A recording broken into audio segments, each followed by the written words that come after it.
Hey everyone!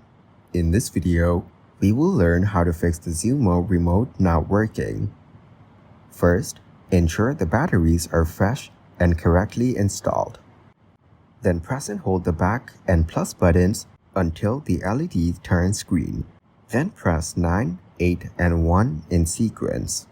Next, wait for the LED to flash red, indicating a reset. Now press and hold the voice button for 10 seconds. If pairing fails, try holding 1 and 3 together for 3 seconds, then wait 10 seconds. Then unplug your Xumo device for 5 seconds, then plug it back in. Now ensure there are no obstructions between the remote and the device. Check for any available firmware updates for your Xumo device. Then download the Xumo TV mobile app to use your phone as a temporary remote.